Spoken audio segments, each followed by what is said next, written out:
தொல் பொருள்கள், அதாவது பழைய பொருள்கள், கிடைத்த பொருள்களையும் கீழடியில் கிடைத்த பொருள்களை வைத்து பார்க்கும் பொழுது கீழடியில் புதிதாக ஒன்றும் பொருள்கள் கிடைக்கவில்லை. எல்லா பழைய தொல்லியல் நிலைகளிலும் கிடைக்கக்கூடிய பொருள்கள் தான் அங்கேயும் கிடைக்கிறது.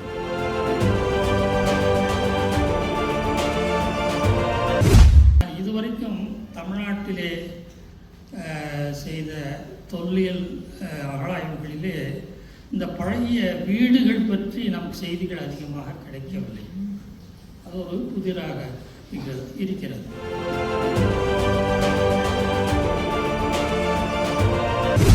இன்னும் சில அகழாய்வு குழிகளை செய்திருக்கிறார். அதிலே மிக முக்கியமான பொருள்கள் வெளிப்பட்டிருக்கின்றன. நாளைக்கு அவர் அதை காட்டுவார். அது மிக ஒரு முக்கியமான அகழாய்வு. இது அல்லாமல் நிறைய பல இடங்களிலே தமிழ்நாடு அரசு துறை அகழாய்வு மேற்கொண்டு வருகிறது. இன்னும் அதை பற்றி முழு அறிக்கைகள் வெளியாகவில்லை. செய்தித்தாள்கள் தான் இங்கொன்றுமாக வெளிவந்திருக்கின்றன.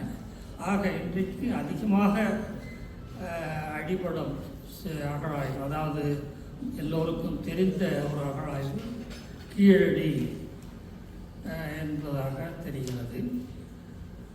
இதற்கு முன்னால் தமிழ்நாட்டிலே நிறைய அகழாய்வுகள் நடந்திருக்கின்றன.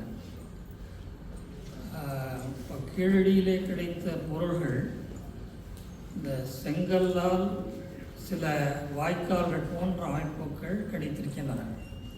இது போன்ற அமைப்புகள் இவ்வளவு இல்லை என்றாலும் ஓரளவுக்கு அரிக்கமேட்டில், புதுச்சேரிக்கு பக்கத்திலே அரிக்கமேட்டிலும் கிடைத்திருக்கின்றன.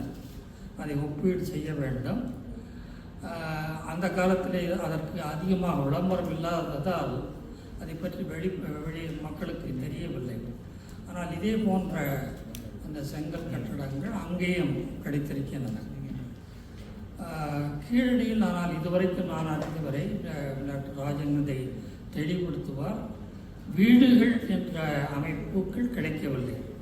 வெறும் வாய்க்கால்கள், அந்த இணையாக வாய்க்கால்கள் கிடைக்கின்றன. அது ஏதோ ஒரு தொழிற்சாலையை சார்ந்த வாய்க்கால்கள் போல இருக்கலாம். அது இன்னும் என்ன என்று சரியாக அந்த அகழாய்வு செய்தவர்கள் விளக்கவில்லை. ஏதோ ஒரு வகையில் ஒரு தொழில் சார்ந்த ஒரு இடமாக இருந்திருக்கிறது. அது திருப்பி மற்ற இடங்களிலும் அங்கேயே பரவலாக கிடைக்கின்றன. ஆனால் தொல்பொருள்களை பொறுத்தவரையிலே கீழடியிலே கிடைக்கிற பொருள்கள் புதிதாக ஒன்றும் இல்லை. கீழடிக்கு முன்னால் 1940களிலே அரிக்கமேட்டிலே அகழாய்வு நடந்திருக்கிறது. அதற்கு பின்னால் பல இடங்களிலே சென்னை பல்கலைக்கழகம், உறையூர், காஞ்சிபுரம், இன்னும் பல இடங்களிலே அகழாய்வு மேற்கொண்டிருக்கின்றன. அதற்கு பின்னால் தமிழ் பல்கலைக்கழகத்தில் நானும் டாக்டர் ராஜன் அவர்களும் இருந்த பொழுது கொடுமணலில் அகழாய்வு மேற்கொண்டோம்.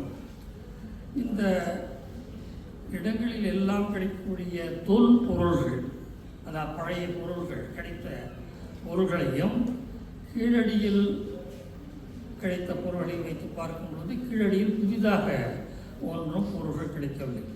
எல்லா பழைய தொல்லியல் நிலைகளிலும் கிடைக்கக்கூடிய பொருள்கள் தான் அங்கேயும் கிடைக்கின்றன. ஆக அதற்கு என்ன சிறப்பு என்பதை எனக்கு புரியவில்லை. ஏன்னா அந்த செங்கல் கட்டடத்தை தவிர தொல் பொருள்கள் எடுத்துக்கொண்டால் மணிகள், இரும்பு பொருள்கள், இரும்பால் செய்த கருவிகள், அப்புறம் எழுத்து பொறித்த மட்கலங்கள், இவைகளெல்லாம் மற்ற இடங்களிலும் கிடைத்திருக்கிறார்கள். அதை விட அதிகமாக கொடுமணலிலே இந்த எழுத்து பொறித்த மட்கலங்கள் கிடைத்திருக்கின்றன. ஆக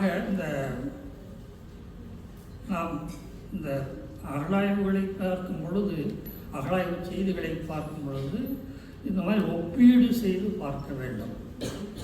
தமிழ்நாட்டிலே பல இடங்களிலே இதுவரைக்கும் 100 இடங்களுக்கு மேல் அகழாய்வு செய்திருக்கிறார்கள் என்று கருதப்படுகிறது. ஆனால் சில அகழாய்வுகள் பெரிய அகழாய்வுகள், அரிக்கமேடு, உறையூர், கொடுமணல், அழகன்குளம், இது போன்ற ஒரு இடங்களில் தான் பெரிய அளவிலே அகழாய்வு மேற்கொள்ளப்பட்டது.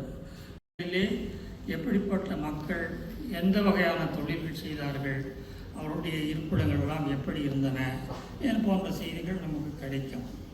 நான் இதுவரைக்கும் தமிழ்நாட்டிலே செய்த தொல்லியல் அகழாய்வுகளிலே இந்த பழைய வீடுகள் பற்றி நம் செய்திகள் அதிகமாக கிடைக்கவில்லை.